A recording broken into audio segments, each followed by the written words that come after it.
y'all? It's me, Resident Supervillain, Mr. J. Washington, here with my review for Season 4, Episode 6 of Black Lightning on the CW. And if you have not seen this episode yet, you know the drill by now. Come on back, because there will be spoilers. This is long overdue, I know.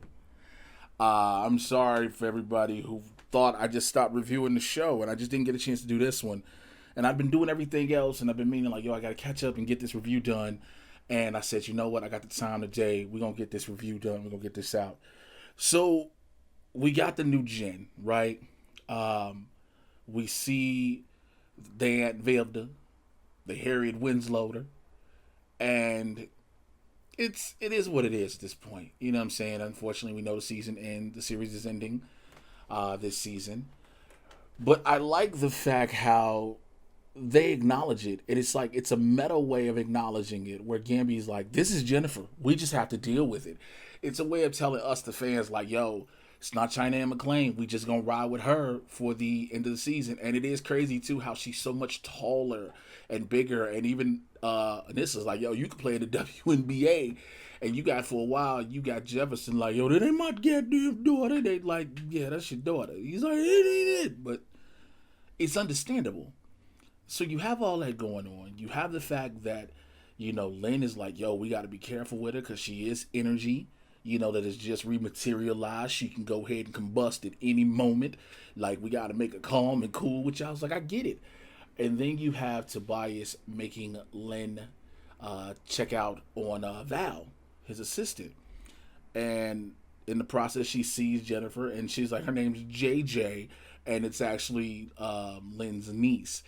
So, you know, trying to play it off, because it's like, how do you explain another member of the Pierce family? How do you explain the fact that Jennifer's gone? You know, granted, these are questions that'll be answered in the rest of the season, but I digress. I like the fact Tobias called Val his own personal Amy Coney Barrett. I was like, okay, I get it. I like the real life jabs and things we do. We need to talk about Lala fighting Blackpool. That's what I'm calling him, Blackpool. I was gonna call him Negro Pool or a couple other type pools, but I was like, this Black Wade Wilson, because that's what he was. I mean, again, Ishmael is a meta in the comics and whatnot, and you know, to see how Destiny brings him in to handle Lala, and to realize when he was like, Lala was like, bitch, don't you know I can't die? He's like, oh, you gonna die over and over again. And they threw his ass in concrete and Han Solo'd him. You know, he's like, you're going to die, come back to life, and over again. So eventually, I think we'll see somebody break him out of the concrete before the series is done, hopefully. Because that's just torture on a whole nother level. Similar to the movie The Old Guard. If you ever seen that on Netflix, Gina Prince Bythewood directed it. It's phenomenal.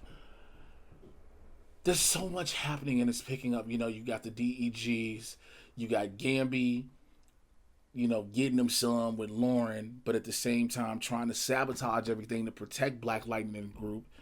You got Detective Shakur now, who's the head of the Meta Task Force, who is like, yo, I don't want this job. Like, you just put this job on me. I don't want to do this. Like, I know what metas like Black Lightning, Lightning, and Thunder, and even Blackbird are for the community. They're here to help. And you get so much.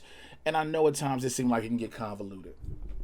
I know it feels like you're looking at a bunch of storylines and they all just running together. And again, it is kind of hard because we know this is the end of Black Lightning. Now, as a show, we don't know, again, if the characters will live on.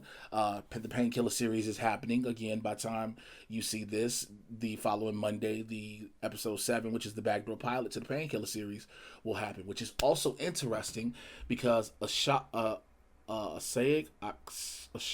Valley, y'all know what the hell I'm talking about, is where Grace and Anissa are going to go for their honeymoon. And as we've seen in the trailer, they will end up there with Painkiller.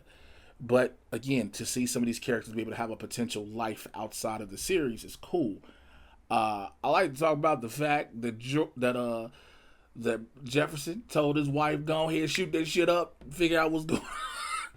Because basically Lynn found out Val has the meta gene and they don't know what her powers are. And because Jefferson knows he's looking for a meta with magnetic abilities, He's like, yo, okay, the only way you can find out is if you test her powers with a booster, and I'm the only one that can do it.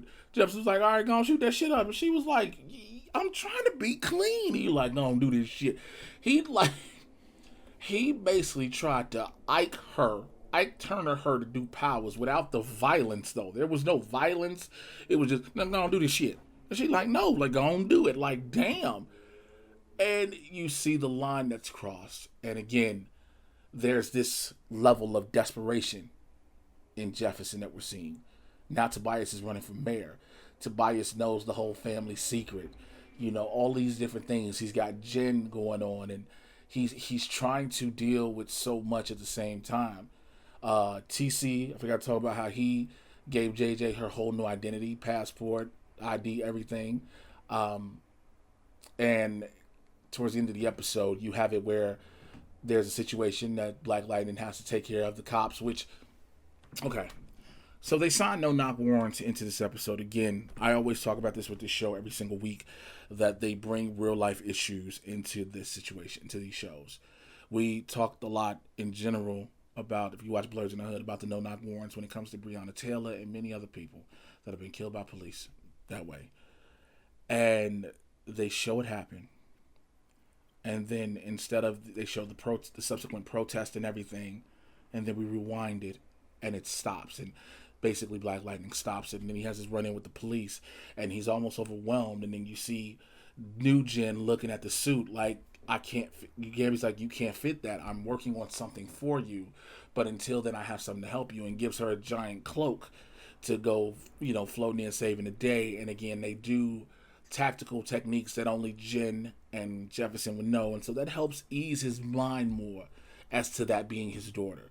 Because, you know, he would have this feeling. He even talked about her as a baby, and then to see her is still kind of difficult. But the use of the police brutality, we've seen that throughout this show a lot. Even in the beginning of the season, how the police just ran up on a young black kid with a violin.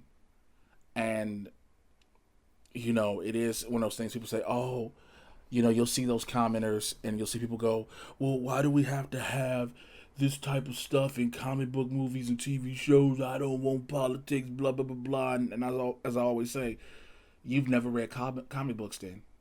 If you think there are no politics in comic books, you've never read comic books. You don't know what the X-Men stand for. You don't know what 90% of characters stand for. It is all political one way, shape, form, or fashion or another. But to see that, and to see how it plays out, and again, to know that we are on the back end of everything that happened with Breonna Taylor, arrested cops that killed Breonna Taylor who are still walking free, and many other black people who've died because of no-knock warrants unnecessarily. And so you have all that. And again, that's one of the things I honestly will miss throughout this show is the message. The messages that are embedded within the script. The social messages that are embedded. But we get that in other shows, you know. But nonetheless,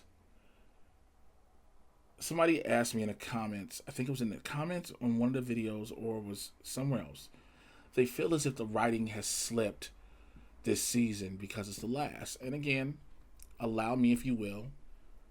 I know I always tell everybody I might come off biased because of my close personalness to the show, as far as cast members, staff, writers, etc., etc. But allow me, if you will, to pull the curtain back just a tad bit. Just a tad bit. When you have one of your main stars of the show decide they want to leave, you have to change your entire season that's been planned and written. So now you have to readjust that around that, as well as all the other stories that include that. You get what I'm saying? So it's not as simple as to just rewrite and then do that and then have it formula. It's not as formulaic as it would seem. So I understand sometimes we're looking at someone, we're like, yo, what's going on? But in this situation, give them the benefit of the doubt. I will say that. Now, maybe you will, maybe you won't. Again, personally, I know how I am. I know where I will give the benefit of the doubt and where I won't. I have not been a stranger to criticizing things about this show. So I get it. To those who say things, I get it. But again, I want to see where all this plays out. Like I said, I'm excited to see the next episode, the Painkiller series. I want to know where that goes. I want to know how this ties in. I need to know how this series closes itself off. How do you acknowledge Jennifer being gone? Of course, Tobias will find out somehow, some way that JJ is really Jennifer and something happened. But how does everything play itself out? We all got to take this ride together.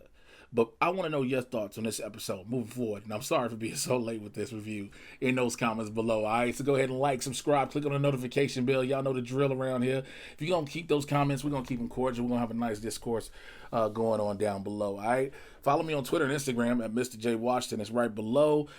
Check out the Mad Titan podcast everywhere you get your podcast from and get you caught up on everything happening in the Marvel and DC live action cinematic universes.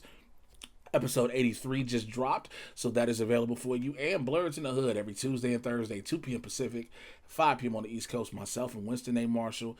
We talk about the world of pop culture, sports, entertainment, news, politics, and more from a Blurs perspective, and we are unapologetically black, all right? Again, I am very, very sorry for the delay with this, but I'm happy to give it to you guys, and I'll be giving you episode 7 and so on and so forth and more. Thank you for rocking with me. Holla at y'all later. Take care. I'm out. Bye.